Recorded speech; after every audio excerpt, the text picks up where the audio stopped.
get your finger near the stop button if you need to, because we cannot talk about Companion without spoiling it. So we're going to try not to for a while, but at some point we're just going to have to, and we'll warn you about it. But just know now that you're not going to get all the way through this review without getting spoilers for Companion.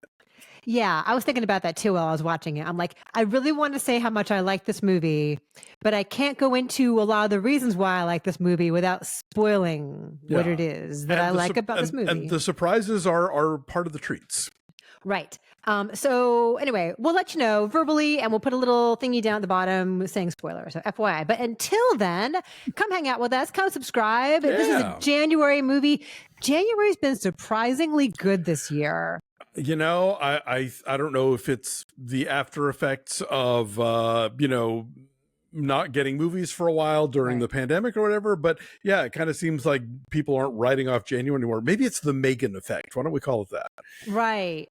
Yeah, maybe between the COVID and the strikes, like maybe now we needed to find weekends to put things that are good. So January's been a good month so far, and this is among the good movies. So come hang out with us and subscribe if you have not, because we do it all around here. Just relax. Remember to smile and act happy.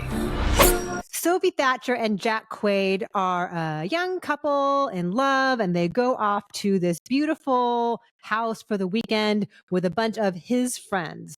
And she is apprehensive going into it because she thinks that they don't really like her. And he's like, no, of course they'll love you. It'll be great.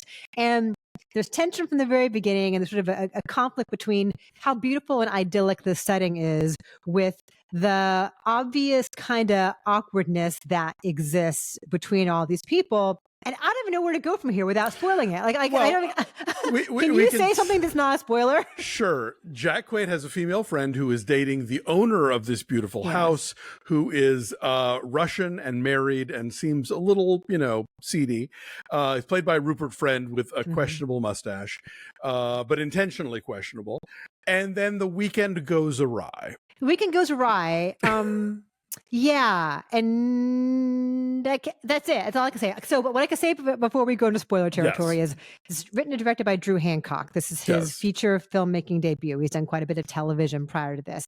And there's a great handle here on mood and tension and style. Yes. And the use of this space, the kind of cool isolation of it, and how it should be a romantic getaway, but it is not.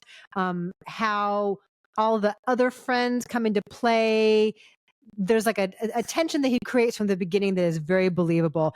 And in the middle of it is Sophie Thatcher, who is just adorable and almost too naive, like almost too sunny in ways that make you want to protect her, in ways that are really, really endearing. I love like the kind of, there's like a retro quality to what she wears and her hair. There's like a sort of a sunny 60s kind of idyllic quality to her. It's very Betty Draper. It's very Emma Roberts as Nancy Drew, kind of like retro, but very now. And yeah, she's her costuming has been great. I will say this: the movie is being promoted as, from the people who gave you Barbarian.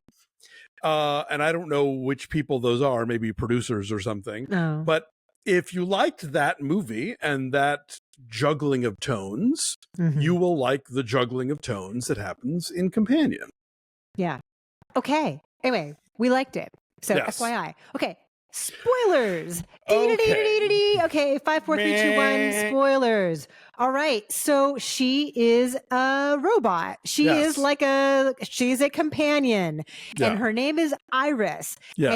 And did you notice why it's so funny that her name is Iris? Okay. So the song that is playing when the delivery guys bring the box is Iris by the Goo Goo Dolls. And so she's inspired by that. And the choice of that song is such a great indication of like how douchey and banal this guy is. It's like what's the song they use in Barbie when the Kens take over? Don't wanna push you around, but I will. Right. Yes, that's really good. I wanna take you for granted. Yeah, it's very, very on the nose, but in a way that's hilarious. Yeah. So you realize that Yeah, he has programmed her to be who she is. You can have little settings in terms of intelligence or beauty or voice or whatever. Right. And the once she realizes that she is a robot, and then like takes the law in her own hands to use those controls to make herself the most incredible version of herself as she can be, like that's really exciting. And this whole thing is like a metaphor for domestic abuse, for awful boyfriends, awful husbands, totally. And he gaslights her and wants her to be who he wants her to be. And it's so telling that when she realizes that he said it's only 40% intelligence. Yeah, exactly. She's like, ah. And so she has begun to have feelings for him because he has changed some of her settings to set her up to kill the Russian guy to take his money. Yes. That's the whole point, is that they are programmed not to do harm. Right. The bots come with these very specific controls in place to keep them from they can't lie, they can't hurt people, and they can't hurt other robots. But there are mods, where like, from the dark web or whatever, where he can change it to like up her aggression and, so then that way, so she'll kill the Russian, they can steal his money and, blame it on her as a factory defect or whatever. What's smart about the movie, and I did, that was the one twist I knew going in. I'd seen a trailer or something. Yeah. So I knew that about her, but there's these things they weave in where he'll say things to her like, oh, you can't lie to me, or something like that, which sounds, banal on its surface, but you realize, no, he is genuinely like controlled and created this personality. He can ask her the weather and she can like pop it out, and he's like, I love that trick, But it's like, but he says things that like a boyfriend might say, but that he really means them in terms of like, you can't lie to me, literally. But then many other twists occur that I did not see coming, that I thought were really surprising and delightful. Dave didn't know anything going in, and so he was really enjoying it all the way through, and it was all twists, all surprises. There's another couple played by Harvey Guillén and Lukas Gage, and they factor in a really interesting way. I mean, we can say it since we're spoiling now. Sure, yeah. So Lukas Gage is Harvey Guillén's robot, which we don't know at first, and that pops up along the way. And there's a cool kind of Groundhog Day quality to the way, depending on who is in love with who, the memory that is implanted switches a bit. They're cute, yeah. And that's really fun in terms of the way it plays with like the structure of this and the perspective of this and like who's in charge. Yeah. And also what else can happen if you like modify a robot to go full aggressive all the time, I like this movie it's a fun script with fun ideas, but it looks great. It does. Like they make this setting both sort of beautifully bucolic, but also sort of dangerously away from civilization. I thought it was terrific. I never knew where it was going, and each new twist was like more exciting on top of like the last one. Like, and the way they build on each other, and to watch her journey as she realizes who she is and takes control of her life. And even down to like, she's still a robot. Like when they put the thing with the candle on her hand, she's still like, you see the robot underneath, but you see her even using that to her advantage. So watching her learn her own capabilities and come in her own power is really fun, but also, again, like a great metaphor for taking back your life and not letting some horrible man destroy you. And so there's a great vindication, like vicarious kind of thrill to the vindication. She's literally like obtains her own agency by the end of the movie, which is exciting. And and I think the gay couple it's interesting because like these robots are such a dude thing.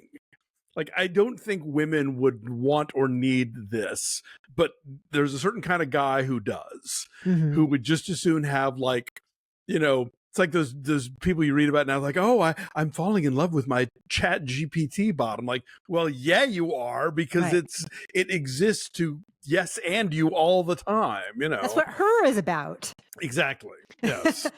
But they put her into an actual body. That's the idea here. And I love that it's not super futuristic. No, it's no, now. No. It feels like right now. Yeah. It feels like right now, and everyone's very matter of fact about the use of it, and there's no stigma really. Like everyone knows, oh yeah, he's my bot, whatever. And it's not a big deal. But it almost makes you feel, because they are so human, it almost makes you feel bad for them when they come to that realization, like, oh, sure. I'm not real, but these memories and these feelings, and I have tears. And so the script is so detailed and fleshes them out, if you will, so well that you really feel for them when they come to these sad realizations on their own. So yeah, I thought it was really well done and so clever and so surprising over and over again. If her could kill. Yeah, that's it. Yeah, and you're totally rooting for her. And just little things like how they use technology, like how she has to figure it out, like with the voice controls, with the self-driving car. Yes. Like every step of the way, the choices that she makes make sense, and you're rooting for her to figure it out. Absolutely. Yeah. So, they've thought ahead about it and worked it into the script, which is great, because in a dumb script, you're like, well, what about, and how come they didn't? And this one, they anticipate any questions you might have and work through them in a way that's really clever and exciting.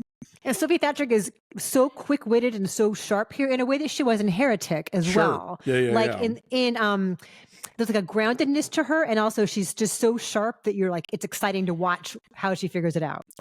And this is the Jack Quaid performance where I see the most of his dad. There are some like grins, some like lopsided grins, and some moments of anger or whatever, where I'm like, oh, son of Dennis. So like you can hear it and you can see it, but it's still on its own.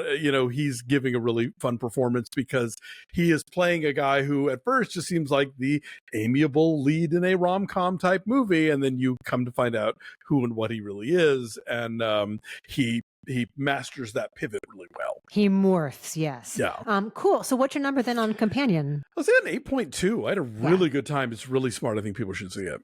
I will say an 8 also. Let us know if you see it and if you loved it, and if you were as surprised as we were, come on back and let us know.